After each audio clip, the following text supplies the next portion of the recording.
You might not believe me, but the heat finally broke. I know.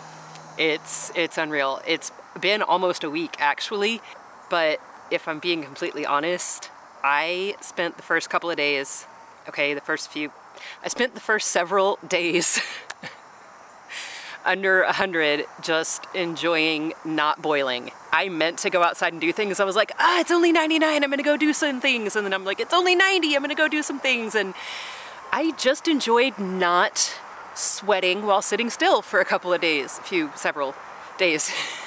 And it was nice. Now things have to get done because it's fall and there's fall stuff that needs to be done. So I'm gonna take you around. We're gonna do kind of a tour and take a look at everything and see what's going on and celebrate the fact that it is not 110 like it was a week ago today. Yay! So the first thing I'm gonna show you is a minor catastrophe. It's okay, it worked out okay. I will tell you the story. Look over here.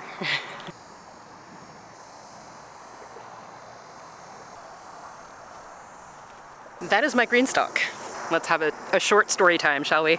So, okay, today is Friday. Last Friday was the last day of the heat. It was 110. The day before that was 105. The day before that was 100. And then, so after Friday came the cold front, or the fall, depending, that was a wasp that just landed on the lens. Or when fall came, however you want to think about it. Friday night, we had storms with high winds and a lot of lightning and no rain. No rain. Lots of wind, lots of lightning, no rain. Well, I came out and I was looking at my green stalk and I was like, that might not make it through this. But I don't know if you follow the community tab. If you are subscribed or you hit the notification bell, then you'll probably get notifications when I put stuff on the community tab. Check out those options. But yeah, I put it over there. So I've had ants in the green stalk, like unbelievably bad hordes, armies, legions of ants in the green stalk. And I didn't feel like I could take it apart without enduring a lot of bites. And I was like, well, we're gonna risk it. So around, I don't know, like 11:30 at night, my house friend stands outside my door and he says, "Mikair, are you awake?" And I'm like, "Yeah." And he goes, "Your thing fell over." And I'm thinking for a minute, cause it's late, and I'm like, my thing fell over. Oh, my green stalk fell over. And so I'll pop the picture here. Yeah, so it completely tumped over. But the fortunate thing was that like the top 3 tiers, the ones that fell the farthest distance, landed on garden, but not garden plants. So they landed on soft soil and not plants, and the lower 2 tiers fell over on the concrete, but they only fell, you know, a short distance. I got them all righted just so they weren't laying on their sides, and I got a good 10-15 bites just doing that, and I held on to each piece for like maybe 5 seconds to get them righted and moved out of the way. I think that the decision to let it fall and get less bites was probably a good one. None of the pieces are cracked. They handled the fall very well, and I put taro ant baits in each tier, so the ants have pretty much cleared out, and I'm gonna start working on resetting all of these. That's going to be one of my fall tasks, is getting this green stalk, my green stalk original, set up for fall. There was a clue in there, and I'm not going to give it away yet because that's a different video. Tomatoes. These are still my spring tomatoes. We'll go down there so you can see. I know that's pretty far for the camera to see right now. They did horribly during the summer. I mean, understandably, tomatoes aren't going to produce when it's 100, 110, 115. They're not. Except for black cherries, and they only make little tomatoes like that. I'm gonna show y'all and understand that I still need to clean up the tomatoes. They're kind of rough right now.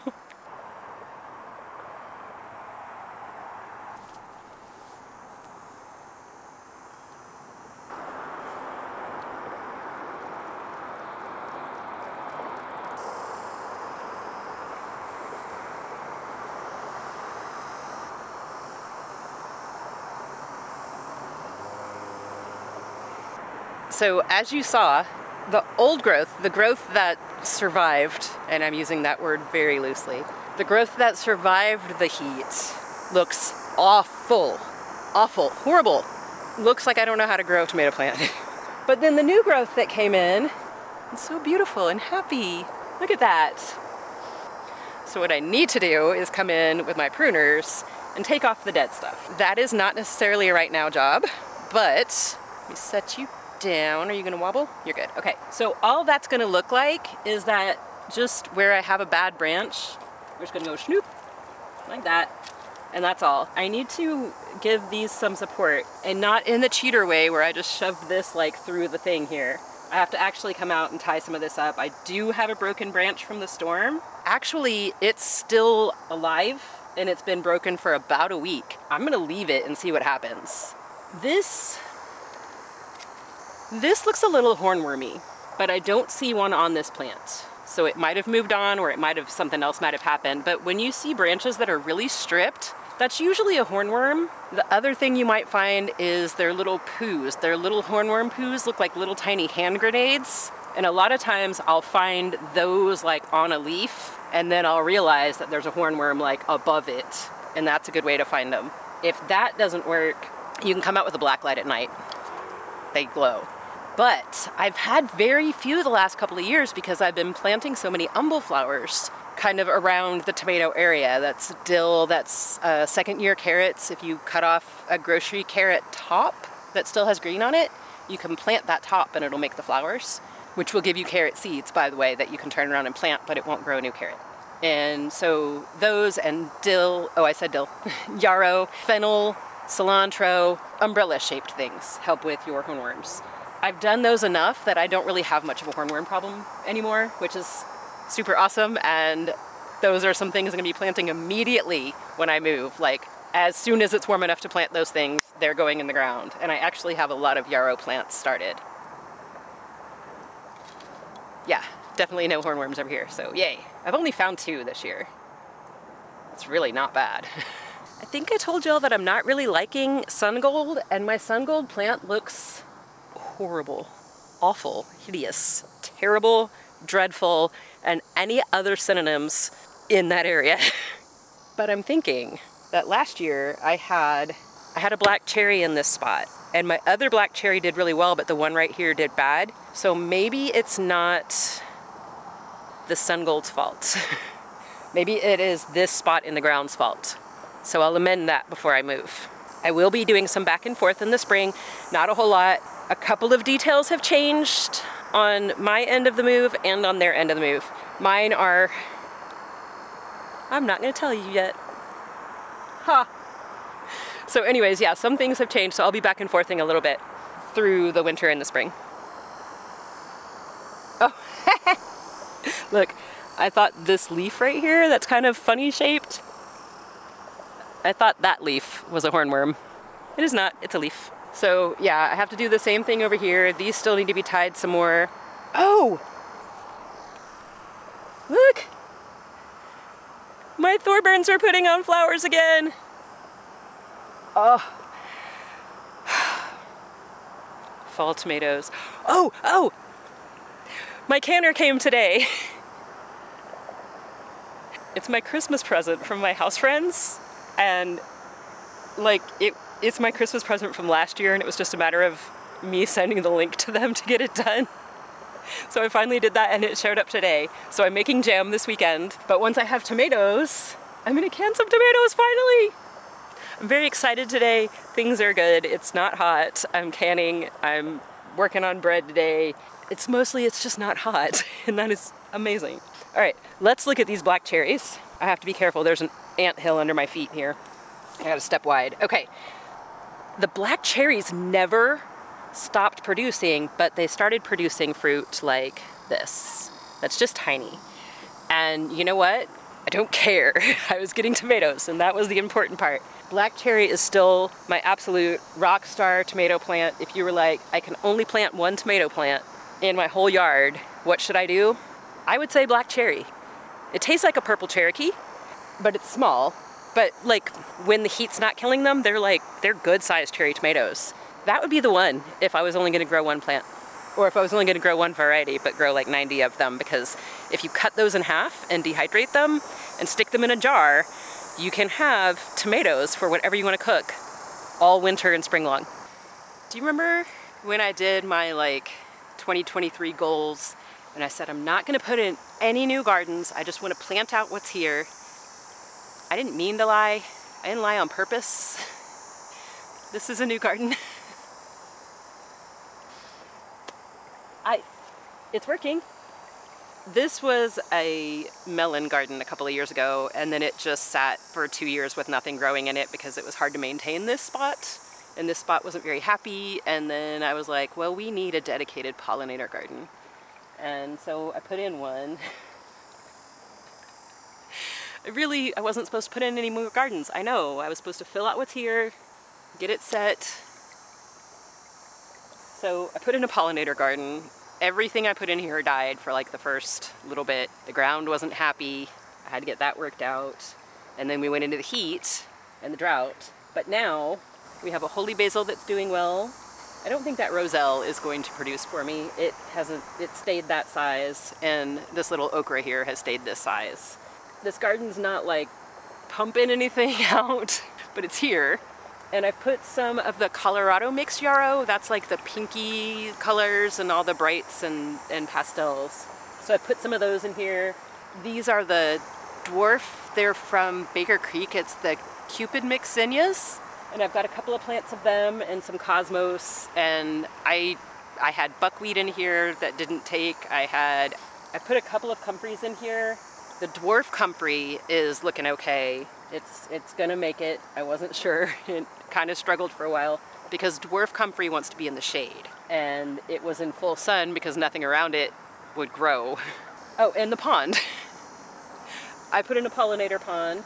The water moving is from a little pump that runs to a solar panel at the top of the fence. This garden had a purpose. So, all right, I guess it's close enough, I'll just tell you.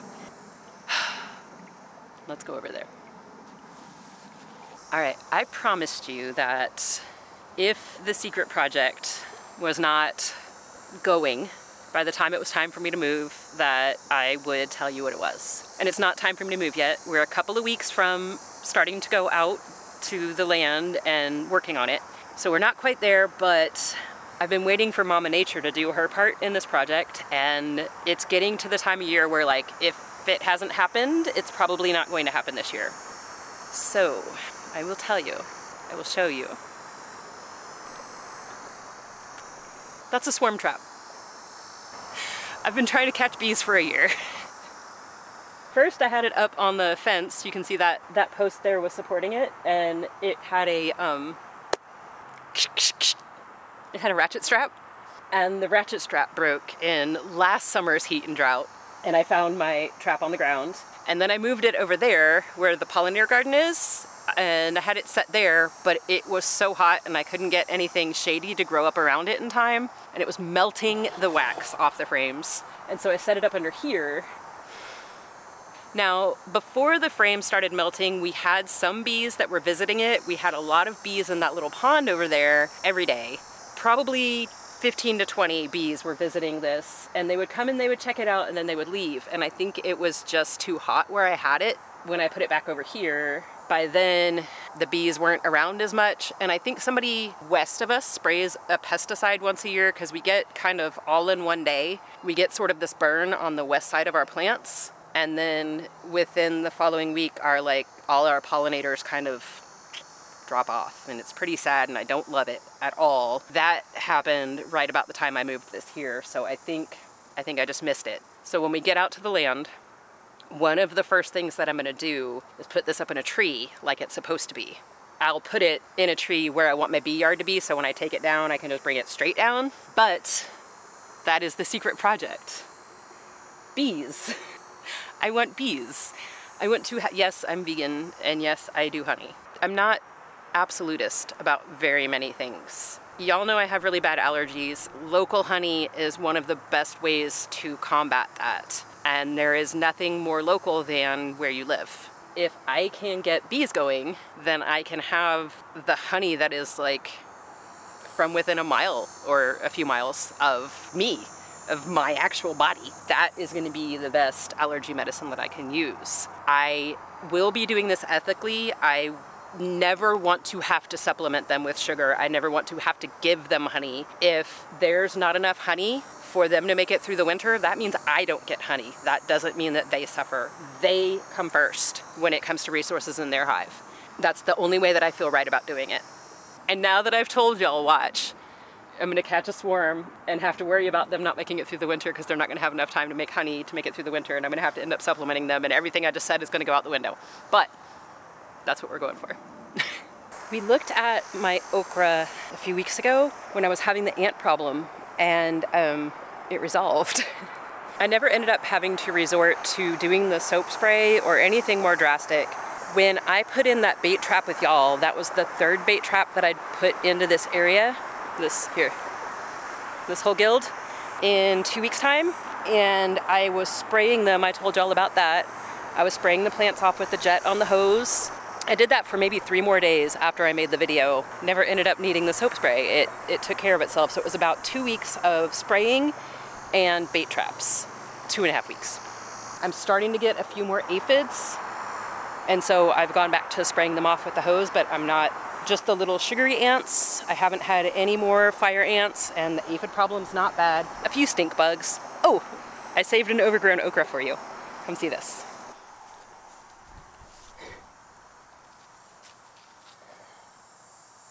You see it?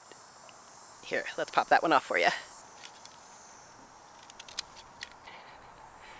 Yeah, that's what stink bugs do. They'll curl your okra. Well, that's what they do to okra. If they get your peppers or your tomatoes, they'll leave a little, it looks like a little injection spot and then a little weird spot around it. That's fun, right? So as much as this might seem like the Okra Guild, okras are annual, therefore it can't be the Okra Guild. It is the Golden Delicious Guild. And this tree has been doing much better than the one that died last summer from the drought. It's putting on some new growth. This is just since the heat broke, this little leaf, but those came out not long ago. I just finished reading Grow a Little Fruit Tree by Anne somebody, and I'll put it on the screen for you. Anyhow, what's going to be happening with this tree is that I'm going to cut it about here. Well, maybe about here. I'm going to cut this tree, and that's going to be for 2 reasons. One being that is going to leave this being a small chalice-shaped tree that will be easy to harvest from for whomever ends up here. Yes, I fully realize that whoever buys this property could come through and bulldoze all the gardens, but that is not my responsibility. My responsibility is to do the best that I can for this land while I'm here and to leave it in good condition for the next person. That's all. So I will leave them a low, small apple tree to complement the gigantic apple tree over there. That's going to be very easy to harvest from and pick from and manage and all that kind of stuff. The top part of it, I will be grafting so that I can take it with me. I have comfrey in this guild. I had an echinacea, but it did something weird. If you've seen something like this, will you comment below and let me know? I don't know if I have pictures of it. You know, echinacea don't start in a bud. They start in this like weird spiky little thing. And so we got as far as the weird spikies, and then they stopped developing. Now, that was when the heat went really hot and when the heat indexes went super high. So like when we were having heat indexes of 125 and 130, that was when they stalled. Nothing ever developed. The flowers never developed. I was keeping them alive, and then all of a sudden I came out one day and they were just like dead. And it turns out that, so the clay, when it gets really dry, the clay cracks, and it cracked around the bottom of the echinacea. So I don't know if that was happening. I don't think that would cause the bud problem though. If you saw the bud problem in your stuff or you know what happened, please let me know, because I would really appreciate that. But I think what ended up killing the plant is that like its soil separated because of the cracks in the clay. So that stinks. I do have a marshmallow in this guild and an oregano, And those and the comfreys in this tree are the only perennials in here, and I'm not real comfortable with that. I'm gonna be bringing some thyme down here, I think, and maybe some sage or rosemary. Probably more likely to do sage than rosemary. And I wanna get some more, I have yarrows started, I told you, and I'm gonna get some echinacea started because I definitely wanna have those in here. But I want this to have more perennials before I turn it over. So that might be some of the stuff that I do before I leave, and that might be some back and forth. We'll see what happens. I want to leave this tree supported, and I want a lot more ground cover in here. And actually, there were pine berries in here, and I don't think those survived the drought either. But there's lots of pine berries otherwise. All right, so you know I'm down to 3 chickens. We have Bearded Lady from the original flock, and they were cinnamon queens, and cinnamon queens only live a few years, which is heartbreaking, and I don't like it. We still have Bearded Lady. She's about 3.5. And then we have Laverne and we have Shirley. They're gonna move with me. I was hoping to move with like 5 to 8, but I think it's gonna be easier just to move with these 3 and then build my flock like after I'm there.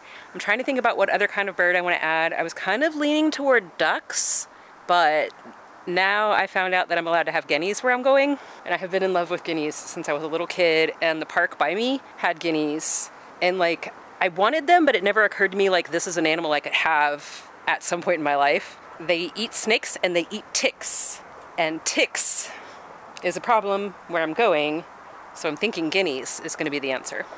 We'll come back to that another day when I know more about what I'm doing with it. For now, this is all still going really strong. All of this, I did turn off my baby's fan, they don't need it anymore, but their coop is looking gorgeous. It's mostly cucamelon. Like all of this is cucamelon. They have not been producing. I finally got one last night. There was one cucamelon ready and I ate it and it was so sour. And I immediately wanted another one and there weren't any more.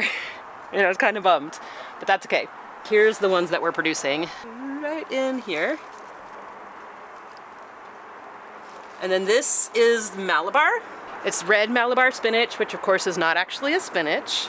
And it has a very fleshy leaf. Real leathery. I ate one last year. I don't hate it. I do hate spinach. I don't like bitter foods, but this is not bitter. And I think I'm going to dehydrate a bunch of this so I can use it in soups and stews over the winter time in spring and probably just as long as it lasts. I have a lot of Malabar and I didn't plant any this year. This is all volunteer Malabar. Let's go look at the pole. We'll come back to the chicken garden. This is also all volunteer. It came up out of the kitchen garden and it makes these. And then these little things are the berries and the seeds are in there. But also, let me find you one. You sit here for a second. I plucked one off for you because I've been picking these and there's not many of them left. But so it starts out like this and they never flower. They don't get a flower. They get these little pre-berries and then they go like this and then you can see where I've picked a whole bunch of them and then they turn into these. See how close I can get that. The seeds are inside of here, so when these fall off in the ground, obviously they self-seed very readily. But also, they're a dye. I like feeding them to the chickens, and then I call them my little murder birds because they have little red lips after that. But it's really pretty color. I'm thinking about making some of my calendula salve with this in it because I use my calendula salve as lip balm too. I think that would be a really pretty color. What do you think? Should I do it? And it does stain pretty well. Oh, better. Okay, so back to the chickens.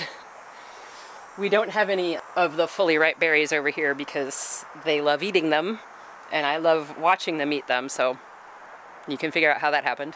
We also have a cucumber plant in here, which the top of it is looking a little ragged, but it's got some pretty growth down here. And lots of baby cucumbers. The other night I came out here and there was like a cucumber down low and I'd already let the chickens out for their nighttime playtime. You know, they only get supervised playtime because we have a family of hawks. So they were running around and I was like, ooh, a cucumber, and I picked it and I was trying to go put it on the table to take it in and the chickens saw it. And the chickens know what a cucumber is because when I leave one till it's overripe, they get it. And they were not gonna let me leave the yard with that cucumber in my hand. They got an extra cucumber that night. And I've only gotten a couple of more since then, but there are some baby ones on here, so I'm sure I'll get more.